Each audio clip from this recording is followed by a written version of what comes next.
Ano ba yung strength ng giving? Tatlong bagay po, mga kapatid. Ang unang tatagatibay ng giving is our affection. Pagka ang pinag-usapan, pagmamahal, naku, ang tibay ng giving mo, mga kapatid. Diba?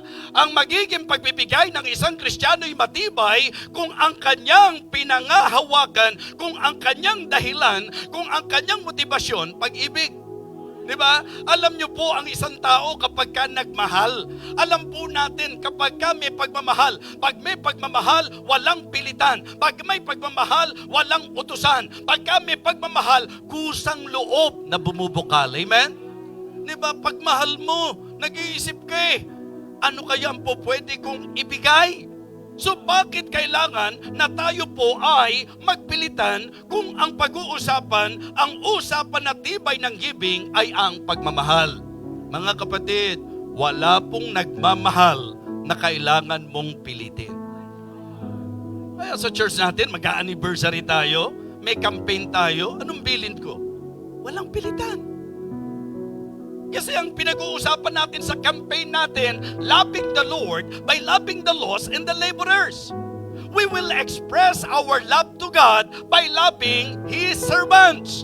Yung mga naglilingkod sa Kanya, yung mga may ambisyon pero tinalikuran ng kanilang ambisyon, yung pong mga nagtatrabaho pero tinalikuran ng kanilang trabaho, yung merong mga gustong gawin sa buhay pero nang tawagin sa Diyos, nang tawagin ng Diyos, pinagpasya na isuko ang kanilang buhay. At gusto natin na maiparamdam na mahal natin ang Diyos sa pagmamahal natin sa Kanyang mga lingkod. Hindi naman tayo obligado rito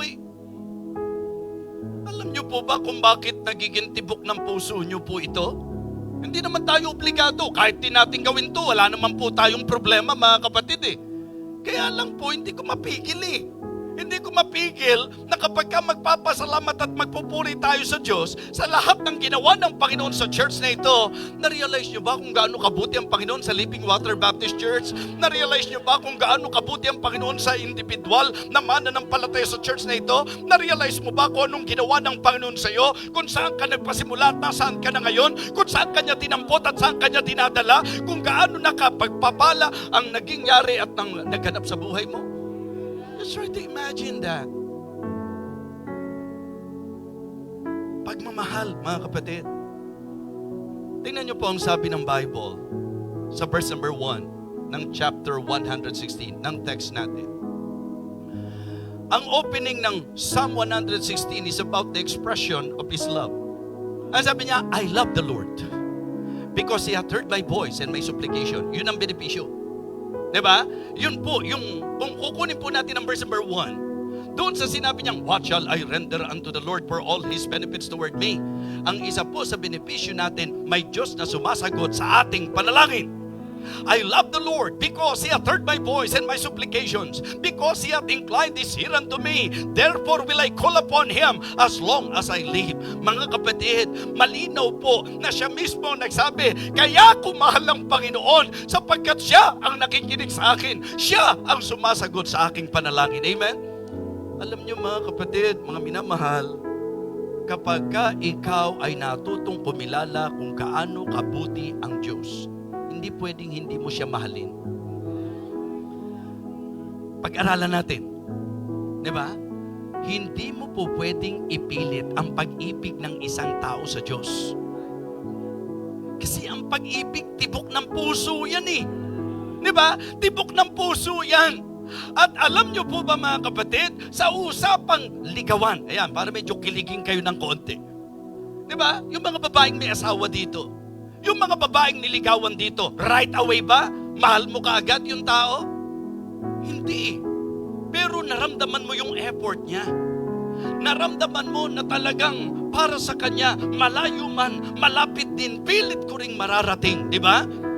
Naramdaman mo sa kanya na walang sibat sa usapan ng pag-ibig. Oh Marisa, ako nalalaman mong ako'y di nararapat sa angkin mong gandang hangang lahat. Subalit yaring pusong palibasay sa tiyang tapat, harangan man ng patalim ay hindi mo masisindak. You see, ganun yung tao Pagka nakita mo talaga na nagmahal at kung ano ang kayang gawin ng nagmamahal. Sa Biblia po, hindi ka po pwedeng kumontra dito na kaya ka lang nagmamahal sa Diyos kasi siya unang nagmahal sa iyo.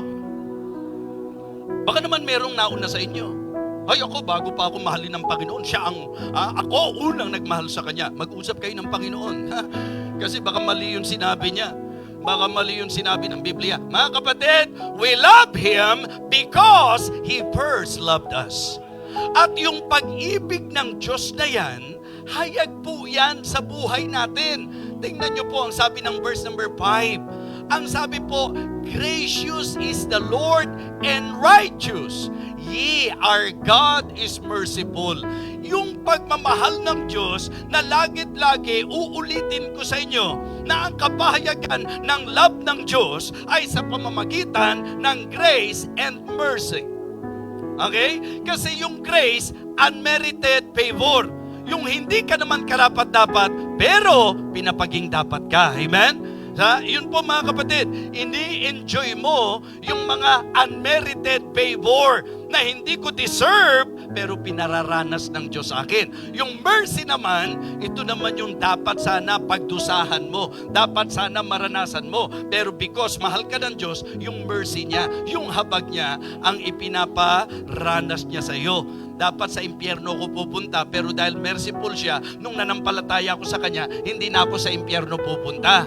Okay? Dapat managot ako sa napakaraming bagay na kamalian sa buhay ko, pero dahil napaka-merciful ng Panginoon, pinatatawad niya ako. Okay? So, mga kapatid, mga minamahal, yan po ang malinaw na kapahayagan ng pag-ibig ng Panginoon. So when the psalmist said, what shall I render unto the Lord for all His benefits toward me? Doon sa opening, ang una niyang sinabi, I love the Lord because He hath heard my voice and my supplications. Diba? Because He hath inclined His ear unto me. Ang sarap makatagpo ng isang tao na handang makinig sa iyo. Diba? Na talagang handa kang pakinggan, handa kang unawain, handa kang abutin. Yun po ang sinasabi ng psalmist. Mga kapatid, sa totoo lang, ang mahirap mahalin tayo. Hello? Diba? Kung merong hindi karapat-dapat, kung merong hindi madali na mahalin, yung tayo. Bakit? Tingnan nyo po, marami sa atin, moody. Ang saya-saya mo pag masaya ka, lungkot-lungkot mo pag malungkot ka, ha? Siyempre, alam namang ang saya-saya mo pag malungkot ka. Ang ibig kong sabihin, pag hindi mo feel, ang dali mong mag-express ng iyo pong mga hindi magagandang gawin. Kung tutusin, we are all unlovable. Okay? Idinitiin ko sa inyo, ho? Walang kahit isa sa atin na sa panukatang Diyos dapat mahalin. Sa lahat ng ginagawa natin sa Diyos, kung tutuusin, marami ng dahilan upang ikaw ay papagdusahin ng Panginoon. Diba? Of the many things na talagang nakakasugat sa puso ng Panginoon. Sinasabi ko po sa inyo mga kapatid, hindi ka kaibig-ibig, hindi ako kaibig-ibig, pero isipin niyo pong mabuti, ikaw at ako na hindi kaibig-ibig, nagawang ibigin ng Diyos. Yung hindi kaibig-ibig, na katulad natin, inibig ng Diyos. Ang tanong ko sa inyo, ang Diyos ba kaibig-ibig? Yun ang malungkot. Yun ang napakalungkot na katotohanan. Na tayo hindi kaibig-ibig, pero nagawa ng Diyos na mahalin tayo. Samantalang ang Diyos kaibig-ibig, napakaraming mga Kristiyano, walang panahon sa Kanya. Kaya pag in-invite mo, sige po pag may time, sige po pag wala akong gagawin. Imagine niyo po, ikaw at ako, hindi natin deserve na mahalin tayo ng Diyos, pero minahal tayo ng Diyos. Ang Diyos, kaibig-ibig siya, pero laging nasa least consideration siya ng buhay mo.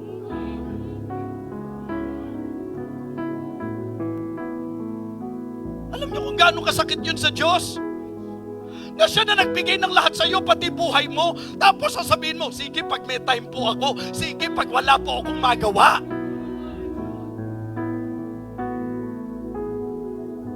Pero ibahin niyo yung psalmist.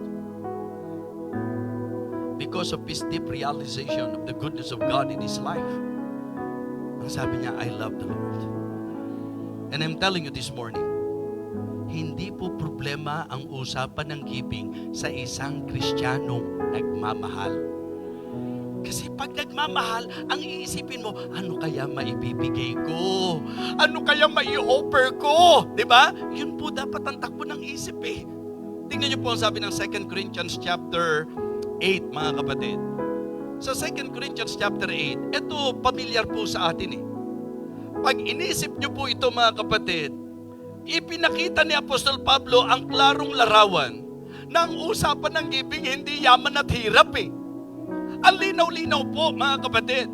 Moreover, brethren, with you to wit of the grace of God bestowed on the churches of Macedonia, how that in a great trial of affliction, the abundance of their joy and their deep poverty abounded unto the riches of their liberality. For to their power a bear record, yea, and beyond their power, they were willing of themselves, praying us with much entreaty that we would receive the gift and take upon us the fellowship of the ministry to the saints. Verse number 5, sabay-sabay tayo. Ready, begin. And this they did, not as we hope, but first gave their own selves unto the Lord and unto us by the will of God.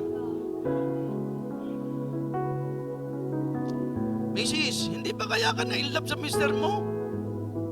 Talagang handa niyang gawin ang lahat. Di ba? Kasi ganyang kapangyarihan ang pag-ibig. Oh, pag-ibig na makapangyarihan, pag nanasok sa puso nino man, hahamakin ang lahat. Masunod ka lamang. Yung iba may version dyan. Sabi ng magulang, pangit-pangit niya, ba't yan ang nagustuhan mo? Eh, sumagot sa magulang, pag-ibig na makapangyarihan, pag pumasok sa puso nino man, babaliwalay ng pangit, masunod ka lamang. Ha? Hindi problema kung pangit, masunod ka lamang. Di ba? Minsan pinipilit natin yung ating pang sariling pagka nagmahal, handang gawin ang lahat. Tapos sasabihin ng mga Kristiyano, mahal nila ang Panginoon. Eh bakit ayaw mo nang umattend? Eh kasi sa church natin, may giving. Eh nung unbeliever ka nga, nung nasa relihiyon ka nga, ang dami-dami ng giving. Hindi mo nga alam kung saan napupunta yung giving mo. Hindi mo nga naintindihan, bigay ka ng bigay. Di ba? Ngayong Kristiyano ka, mga kapatid, malinaw na itinuturo ang giving. Pagka ang giving mo hindi para sa Diyos, naintindihan ko, matitisod ka. Pero kapag ka ang giving mo ay bunga ng pag-ibig mo sa Diyos, iyan ang tatag at tibay ng giving. Wala niyo ba madaling gawin yung ginagawa ng pastor niyo? Hindi yung madali yun, mga kapatid. Kasi yung mga halagang yun sa usapang typical na tao, malaking halaga na po yan eh. Pag yun ang tinitingnan ko, tatandaan nyo po ito. Pagka nakatingin ka sa halaga ng ibibigay mo, mahadlangan ka. Pero kapag titingnan mo kung sino yung bibigyan mo, mga kapatid, wala kang hindi maibibigay sa kanya. Remember the difference of Judas and Mary? Ha? Remember that illustration? Okay? Sino yung nagbigay ng precious ointment? Gaano kamahal yung ointment? Napakamahal. Di ba? Si Judas ba nag-contribute doon? Walang contribute si Judas eh. Pero nung ibinigay, sino affected? Sabi ni Judas, anong layunin ng pag-aaksayang ito? Imagine nyo po, sa isang taong walang pagpapahalaga sa Diyos, iisipin niya sayang. Di ba? Mga kapatid, ang kaibahan ni Judas at kaibahan ni Mary, si Judas nakatingin sa halaga ng precious ointment, pero si Mary ang tinignan niya yung halaga ng bubuhusan niya ng precious ointment. Mga kapatid, yung pag-ibig natin sa Diyos ang magdedetermine kung ano ang kaya nating ibigay sa Kanya. Didiretsuhin ko na po kayo. Ang giving po namin para sa campaign na ito ay kung titingnan sa kakayahan namin, lagpas na mga kapatid. Hindi na yun ang level ng kakayahan namin. Pero yung level ng pagmamahal ko sa Diyos, wala akong hindi kayang ibigay sa Kanya. Yes. Kaya nga tuwan-tuwa ako sa inyo pag sinasabi nyo po yan.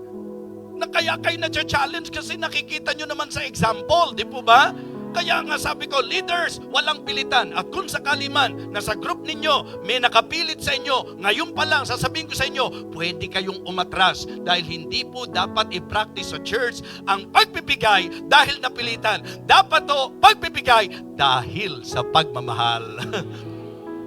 Opo, pag nagmahal talaga, and this they did, not as we hoped, but first gave their own selves unto the Lord and unto us by the will of God. For God so loved the world. Ano sabi? That He gave. Diba? Gayon na lamang. Alam niyo yung salitang gayon na lamang. Diba? Ang salitang gayon na lamang sa usapang Tagalog, tandaan niyo po, Tagalog na Tagalog ako. Okay? Ang ibig sabihin ng salitang gayon na lamang, walang sapat na sukat. Walang eksaktong sukat. Ito yung halimbawa, may taong gumawa sa inyo na hindi maganda. Sinabi mo, ay alam mo, gayon na lang ang galit ko sa taong yan eh. Ginagamit mo yung salitang gayon nang ine-express mo yung hindi masukat na galit mo sa kanya. Diba? Uy, alam mo, gayon na lang ang tuwa ko nung malaman kong. Ibig sabihin nun, expression ito na hindi mo maibigay ang sapat na sukat. Walang paglagyan yung tuwa. Gusto kong sabihin sa inyo, yun ang ginamit na salita. Gayon na lamang ang pag-ibig ng Diyos sa sanglibutan. Ibig sabihin, the love of God is immeasurable and incomparable and incomprehensible. Amen? Hindi masukat, hindi maipaliwanag, at hindi kayang tapatan. Ganyan tayo minahal ng Diyos. Kaya magtataka ka sa Kristiyano. Nahirap na mahalin ng Diyos. Hindi mahal ko siya, pero hindi para magbigay ako sa gawain ng Panginoon. Ang hirap pagtagpuin eh.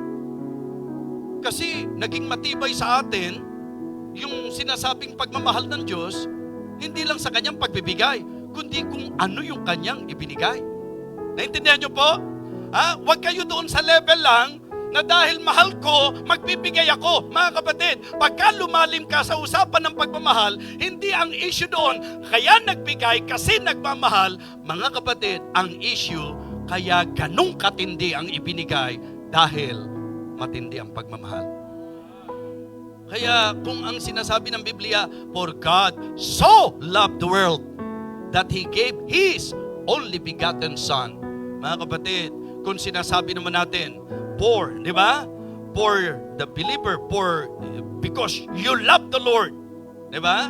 Kayo na lamang ang pag-ibig ni Perlita Barbado sa Diyos. Kaya ibinigay niya si Kuya Bay para magpastor. Yung ganun po. Di ba? Ang ibig sabihin, kapag ka mahal mo, may kapahayagan po yan. And I am telling you this morning, the strength of giving is love. The strength of giving is affection. Hindi kailangang pilitin kapag ka nagmamahal. At hindi mo maipapaliwanag ang kayang ibigay ng nagmamahal. Tingnan niyo po ang sabi ng 2 Corinthians chapter 9 and verse number 8. Diba? So, ito po, gusto kong maging motivation sa atin. Ang sabi po dito, and God is able to make all grace abound toward you, okay, that ye always having all sufficient in all things may abound unto every good work. Simple logic eh. Kung ang kakayahan ng Diyos, kaya kanyang pasagnahin. Diba? Diba? Kailangan pa nating magbigay. Diba? Ang tanong ko kasi rito, sino ko para questioning ko yung disenyo ng Panginoon? So, yun ang gustong disenyo ng Panginoon na for you to be blessed, kailangan mong matuto na gawin yung kanyang disenyo. Diba? Balik nyo po sa chapter 8. Balik nyo po sa chapter 8. Kasi ito naman talaga yung gusto kong sabihin talata sa inyo mga kapatid. Tingnan nyo po ang sabi ng verse number 8 din. Verse number 8. Diba? Sabay-sabay. Ready? Begin.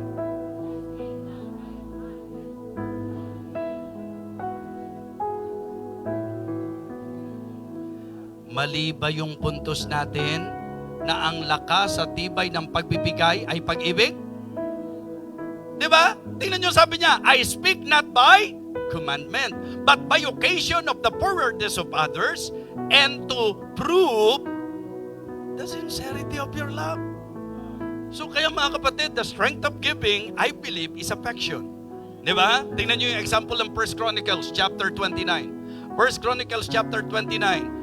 Verse number 3. Verse number 3. Tingnan nyo po. 1 Chronicles chapter 29, verse number 3. Okay? Kung nakita na po, ang sabi po mga kapatid, and moreover, Because I have set my affection to the house of my God. Ano raw po yung kanyang ikinasa? Because I have set my affection. Mga kapatid, sinasabi ko po sa inyo, ang strength ng giving is affection.